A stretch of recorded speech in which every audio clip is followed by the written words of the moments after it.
Hi everyone, this is Kelly from The Truth and Story, and I just wanted to do a quick video going over these 5 decks that have really coalesced into being sort of a unit for me.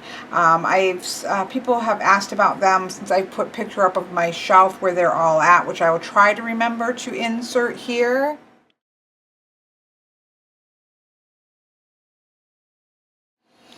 So that's kind of where they typically reside, but these have become really important decks for me, both because I think they most reflect sort of my personal way that I see the world, the way that I see the world and way that I see energy working within the world around us, that we're seen in unseen realms. And so they have just become really fundamental to the readings that I really love to do, like the web reading and ancestor reading. And they kind of started with the Weaver's Oracle, which for me, I mean, these images are absolutely stunning, but for me, this deck, I always feel so bad when I say it, because I don't mean to in any way undermine the beauty of these paintings, most of which are life-size. I have walkthroughs on all of these decks. So this isn't a walkthrough really, just kind of a discussion about these decks. And they all have these colored borders. Each one of them does. And so it's kind of started here. Anyway, I was saying the images are amazing, but for me, the guidebook, it's a deck of bibliomancy. It gets me to the stories, and the oracle for me is in the stories of this deck. In fact, I read the stories when I do a reading with this deck. I will read the story out loud, because there's that powerful of a message. So this is something that personally I also use generally for a web reading. It's a kind of anchor point for a web reading, so I do those for myself quite a bit. But also, if I will sometimes pull a single card, but when I do that, it's an energy that I will sit with for usually about a month. So it's not something I've never once, I don't think, maybe at the very beginning, but if so, only once have I ever pulled more than one card. There's so much energy and power in each card. I don't use them that way. It is the center of a web reading that I do with right now this deck to the right and a tarot deck to the left, and just a one card sort of anchoring the story. So this is not something that I use multiple cards of, but I find it very powerful to anchor that reading, as well as for just energies to set and work with over the course of a month. The Devas of Creation is somewhat similar. This is an amazing deck that Bella gave me, and it's just an amazing deck. She does such a great job. The creator of this deck does such a great job of marrying the idea of DNA with that understanding of spirit and what makes something become what it's going to become. She does a beautiful job of blending science and the mystical, and it's just beautifully done. And so this also, I have drawn more than one of these cards, I think, on a couple occasions. Certainly I would do a 3-card with this, but I don't generally. This generally stands in the branches of the tree for my ancestor reading, and it anchors the key message, and then everything kind of goes down from there. So these two kind of function as anchors in a way. They're big energies. They're big energies of disillusion, of climbing the summit in this sort of journey that you're on, of planets and moons and universes. I mean, they're big energies, and so they function for me really well as sort of a foundation piece, or an anchor to the rest of a reading. And so these two decks tend to work that way for me and for when I read for other people. The next one, well, this is really the first one I probably would have had, but so I guess we're not going in order, but I have them. This is the Shaman's Oracle by John Matthews and somebody else. Kingham, I believe. Now this has, this doesn't have great cardstock. It shuffles like a dream, but it doesn't have good cardstock. This one definitely, things start, chipping. I use this a lot, and it's definitely chippy, but I don't care. I really love this deck. And it's not for the paintings. There are actual recreations of cave paintings. I'll be honest with you, I very rarely even pay attention to them. Even though they're beautiful, aesthetically, they really are beautiful, but I don't really pay any attention to them, which is unusual for me. I know I have two of them here, but in a general sense, that's kind of unusual for me in an oracle deck, which we generally look to the images. What I love about this deck is the system. So this has suits of hunters and spirits and ancestors and dancers and shamans. And so the system, as well as in the guidebook, each of the cards has I'm the spirit of nature or nurture. I am the hunter of death. And it's like a card coming from the card itself, like a message coming from the card, from whoever what energy that this is representing. And for me, the oracle is in the suit, and what, the title, the suit and what it is, as well as that message. And so I will read that little message out for each time I use these cards, which in an ancestor reading is 5 of them. And it really is, to me, the key foundation of this particular deck that I use. And I love this. And I use the Journeyer card and the Companion, because I use this as sort of, I'll lay a card for what does the Journeyer, either myself or whoever I'm reading for, what do they bring to the table? Because I do believe the universe expects us to bring something to the table. So I use that. And then what's an energy that's going to help them do that?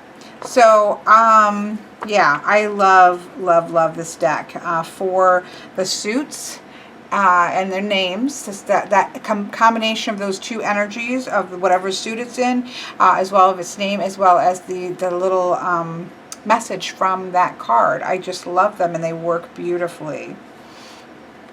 For tarot, don't worry, I have a second Margaret Peterson, and this one I trimmed down. I've got to go through and put them back in order, but, or they're kind of all flip-flopped around.